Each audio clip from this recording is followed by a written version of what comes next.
It's day one of the World Championships in 2015. We're here in Paris, France, and I'm here with Eugene Park.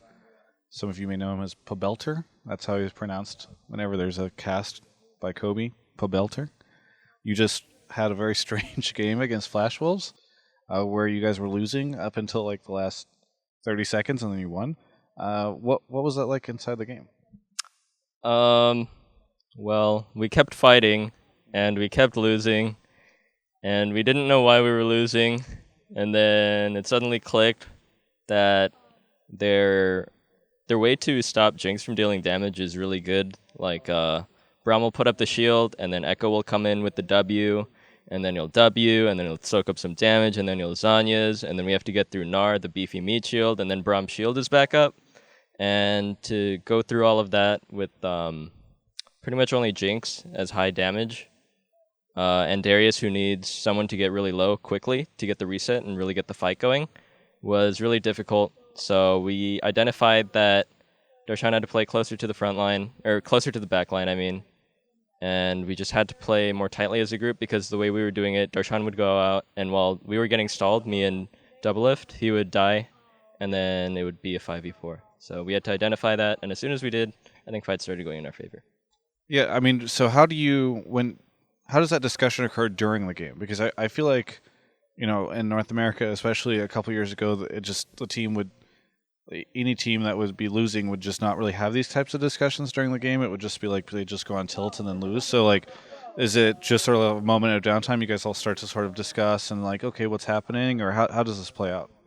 Um, usually, yeah, usually during a lull, someone will start talking like, "So, what do you guys think is going wrong with the team fights?" Or someone will just have spur of the moment, like a eureka moment, like, "Oh, this is what we need to change," and that's pretty much what happened. Now, I was actually interviewing someone. I forget why I missed it, but I walked in and saw the screen, and there was like a pause because there was some pink ward glitch at Baron. Can you sort of explain what happened there? Because I think Riot told you guys what was up, right? Yeah, they let us know that our pink ward on Baron wasn't spawning a ward on the inside of the pit. Very unfortunate. Yeah. It's like something to do with like the tiny little walls that poke out of the pit.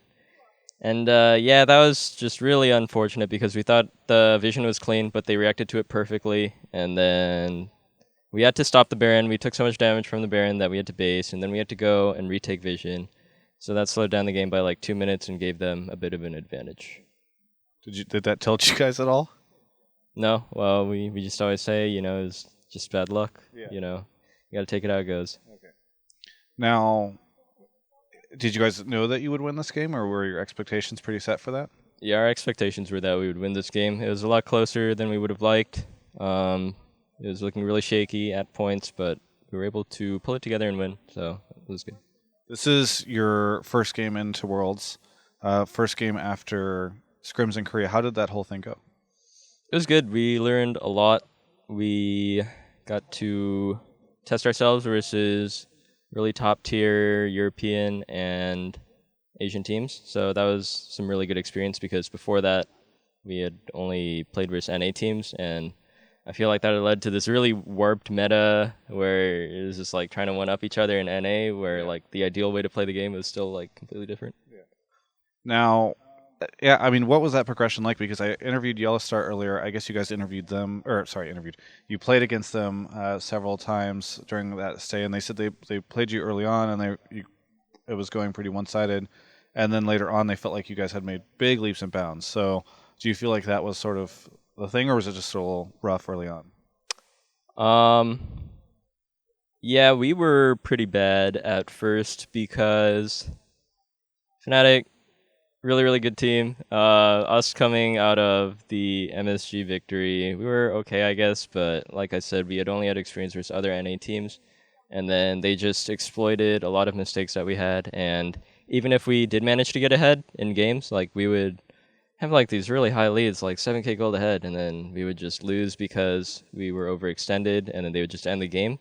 And that was not something we had ever experienced before in NA, where teams would just roll over after you got a lead. And so, for you, how do you guys feel now against the international teams here? Like, how far do you think you guys will go? It depends if we can fix the problems that we showed in our match day. So I think there was a lot of indecision, fear. and just some like jitteriness, missed skill shots. Like me too. I had some like pretty random little ultimates that game, unfortunately. If we can fix our like nerves, I think, then we can go far. You think any other NA teams have a chance? Yeah, I think TSM's actually looking pretty good too. C9, you never expect them to do well this split, but they always seem to do well. So, yeah, I think the playing field is a lot more even. C9 had a really good game versus HQ earlier today. Hey, last question before we let you say shout-outs to whoever, but Cloud9 mentioned to me that they felt like they were having a hard time getting scrims because their scrims were getting canceled on them a lot. Did you have this experience at all in Korea? No, not really. Okay. Yeah. I don't know if this was like a Western team thing or something. Is there anything that you want to say to any of your fans out there, Pobelter? Oh, yeah. Thanks for watching. Thanks for supporting. Yeah, thanks, guys. Keep it up. Great. Is there anything you would like to say besides that, considering your general manager sitting in the corner of the room? I would love to give a shout out to our devoted sponsors, iBuyPower, Razer, HyperX Cloud, and last but not least, DX Racer Gaming. Cheers. All right. That got a grin from him, so I guess that worked. Thank you so much for the interview, Pobelter. Best of luck. You look like you have something else you want to say. Not really. I mean, you were looking at me like you were like gonna say something. I don't know. I'm pretty hungry, man. Yeah. Well, I'm very tired. It's been a long day, jet lag, etc. You can check out the rest of our coverage of all things Worlds at gamespot.com/LOL.